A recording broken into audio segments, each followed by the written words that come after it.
Hello भैया रो, राम राम नमस्कार। स्वागत है आप सभी को ज्ञान थोड़ा हटके में। और भैया रो, आज अपन आए हैं दुबेला, और जहाँ पर आप लोगों को दिखावे वाले हैं ई मस्तानी महल हो। और ई मस्तानी महल की क्या खासियत है, किस प्रकार से है ई महल को प्रेम महल भी बोलो जाते हैं। चलो आप लोगों को ई महल की क्या खासियत है, क्या रहस्य ई महल को अंदर चल के आप लोगों को दिखावे वाले हैं। तो बढ़ा था वीडियो में आगे की ओर, और किस प्रकार से अंदर की और भी दृश्य हैं। तो हम बढ़ रहे हैं अब अंदर की ओर। बाहर देख सकते हो किस प्रकार से नक्काशी करी गई है, और अंदर इधर बैठवे के लाने, खड़े हुए के लाने, सैनिक के लाने चबूतरा बनाए गए हैं। तो भैया रो, जैसे मेन गेट से अंदर आओते तो जो छत देख पा रही है, जो छत डलो है, और जी अलमारी देख पा रही है, जी महल की जी जो अपने आप में अद्भुत और एक सुंदर दिखते हैं। और फिर देखते हैं भैया रो, जो देख सकते हैं जो पहलो कमरा है, जैसे अंदर आते हैं। अब निकला था अपन बाहर की ओर, तो आ जाते हैं डायरेक्ट अपन आंगन में। तो भैया रो, जो है कुछ इस प्रकार को आंगन बिल्कुल सुंदर और एक तरह से पूरी जगह पोजिशन छोड़ रखो है आंगन के लाने। और ये कुछ इस प्रकार की अंदर जावे के लाने रास्ता है, जो बगल से जो कमरा बने हैं, और कमरा के लाने अपन अंदर घुस चुके हैं। और आप देख सकत हुई। तो भैया रो, जैसे ही कमरा के अंदर आउट हैं, तो देख पा रहे हो किस प्रकार से जो छत डलू है पुराने ज़माने को लकड़ी की जी गाट रहे हैं, ऊपर से पत्थर डले हैं, और जो लेंटर डलू है। और भैया रो, आप चला था अपन अंदर, जो एक और कोठरी देखने के लाने मिला था अपन हो। तो वो कोठरी के अंदर जैसे आउट हैं, तो चारों तरफ अंधेरों देखने के लाने मिला था, लेकिन रोशनी के लाने छोटे छोटे रोशनदान भी दिए गए हैं। अब अपन निकला थे बाहर की ओर, और जैसे ही अपन बाहर निकला थे, तो देख पा रहे हो ये किस प्रकार से अंधेरों छा रखो है पूरे कमरा में। अब अपन बाहर आते हैं, तब अपन थोड़ी सी रोशनी देखने के लाने मिला है। तो भैया रो, आप लोगों को ये महल की थोड़ी सी जानकारी दे दी जाए, इतिहास से जुड़ी हुई। भैया आप लोगों को बता दें कि महाराजा छत्रसाल की जो पत्नी थी रूहानी बाई, उनकी बेटी थी मस्तानी, उनकी याद में जो महल बना होगा। तो और भैया रो, आप लोगों को बता दें कि रूहानी बाई जो कि मुस्लिम थी, और उनकी बेटी जो कि मस्तानी थी, जिनको नाम मस्तानी रखोगा। तो और आप लोग देख पा रहे हो किस प्रकार से महल की जो नक्काशी की गई है, जो दीवारें हैं पूरी उसी तरह प्रकार से बनी है, जिसमें मुगल और बुंदेला दोयन की शैली देखने के लाने मिलत है। यह रो, जैसे कि आप लोगों को हमने बताई है कि किस प्रकार से तय बुंदेला और मुगल दोयन की कलाओं को मिश्रण देखने के लाने मिलत है।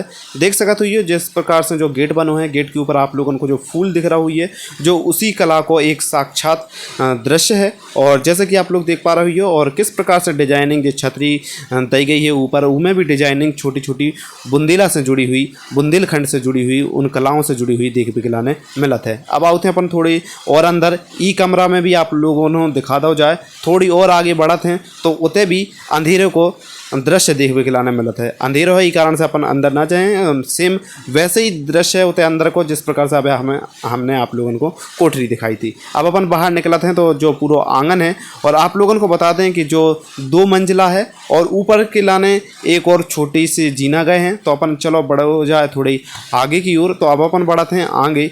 तो जैसे अपन जीना पार करते हैं, तो पहुंचा था अपन पहले मंजिला पे, जहाँ पे अपन थोड़ी सी जगह देखे के लाने मिला थे। तो जैसे कि देख पा रही हो, अब चारों तरफ जो दीवारें हैं, और अब बढ़ाते हैं अपन जो थोड़े से और जीना आगे की ओर।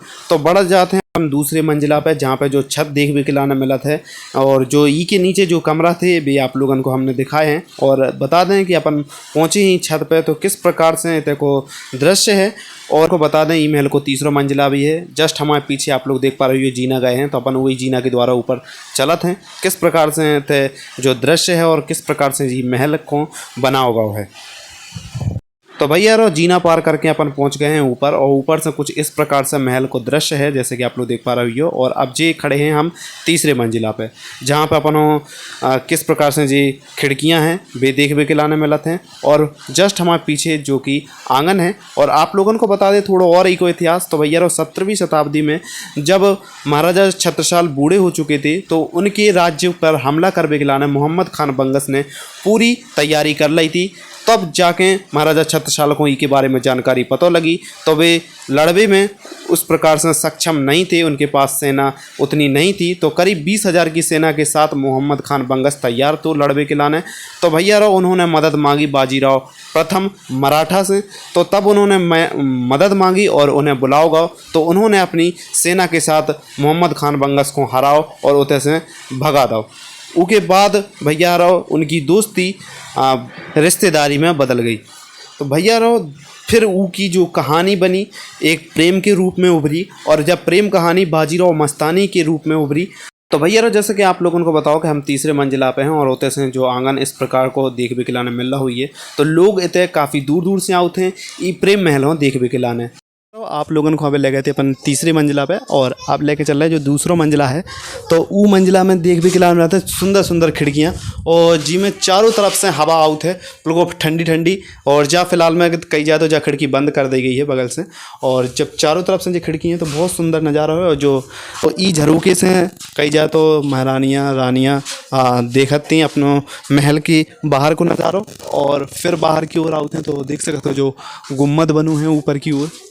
जो गुम्बद है जो यही को मेन जो बाहर की एक तरह से को मेन सुंदरता को नज़ारा उड़ाते हैं। और फिर आगे और आगे आउट हैं तो अंदर आवे के बाद फिर से अपन को एक और कमरा मिला था जस्ट आवे जो अपन नीचे गए थे जहाँ पे हमने आपको रोशनदान दिखाए थे, उसी रोशनदान के ऊपर जो दूसरी छत है तो वहाँ पर जो एक तरह से कोठरी है इनमें भी चारों तरफ अपन खिड़की देख भी खिलाने मिला था। तो खिड़की से जब अपन बाहर आते हैं तो आप लोगों को इतना भी दिखा दो जाए किस प्रकार से जब बाहर आते हैं तो बाहर के नज़ारे साफ़ सुथरे, और जो लोगन के लाने गार्डन बना दे गए हैं। अब पर्यटन ई महल को देख भी के लाने पर्यटक काफ़ी दूर दूर अन्य राज्यों से भी आउट हैं। और ई महल में बता दें कि आप लोगों को पूरी तरह से अब चीज़ें देख भी के लाने नहीं मिलत हैं। देख सकत हुई किस प्रकार से इतने भी अपन कुछ खिड़कियाँ देख भी के लाने मिलत हैं। जी खिड़कियाँ हैं जो आंगन को दृश्य देख भी के लाने में मिलत है इन खिड़कियों के द्वारा।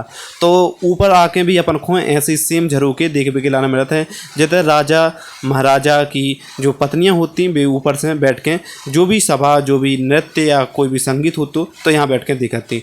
और आप लोगों को बता दें कि जी अब दीवालन में उतनी जो शक्ति थी वह अब बची नहीं है। और बता दें कि जब दीवार पूरी तरह से आगे की ओर झुकी हुई है और जब कभी भी गिर सकत है। कासे का जो महल पूरी तरह से अब उतना खंडित नहीं भाव है लेकिन जर्जर हालत में है, और महल खंडित भी पूरी तरह से हो सकत है। कासे के बारिश को टाइम है और बारिश को पूरी तपन धूप और बारिश पूरी सहत हैं जो दीवालें महलन की अब भी। तो भैया रो आप निकला था अपन बाहर की ओर, तो उसी कमरे के द्वारा से जैसे ही अपन बाहर निकला थे तो फिर से आ जाते हैं अपन वही आंगन में। अब आंगन से चलने वाले हैं अपन नीचे की ओर। तो भैया जैसा कि आप लोगों को ई महल की जितनी जानकारी हो सकती है हमने आपको दी है, और अब चल रहा अपन नीचे बढ़ा थे बाहर की ओर। तो जिस जगह से आए थे कई जाए तो आपको हमने बताई थी कि किस प्रकार से सिर्फ ऊपर आवे के लाने यही हैं कुछ महत्वपूर्ण सीढ़ियाँ जिनके द्वारा अपन ऊपर आउट हैं। और एक और लास्ट सीढ़ी थी जितने अपन तीसरे मंजिला पर गए थे, और अब आ चुके हैं अपन ई महल के आंगन में। जैसा कि आप लोगों को हमने जो महल घुमवा दा है और का खासियत है किस प्रकार से थे महल में कलाकारी करी गई है, किस प्रकार से शिल्प कला और जो नक्काशी करी गई है पुराने ज़माने की पुराने सभ्यता को लेके आप लोगों को दिखाई है। तो भैया रो कैसे लगी या वीडियो कमेंट में ज़रूर बताइए, और मिलते हैं इसी प्रकार की जानकारी पूर्ण और इसी प्रकार की वीडियो के साथ। तब तक के लाने जय हिंद, जय भारत, जय बुंदेलखंड।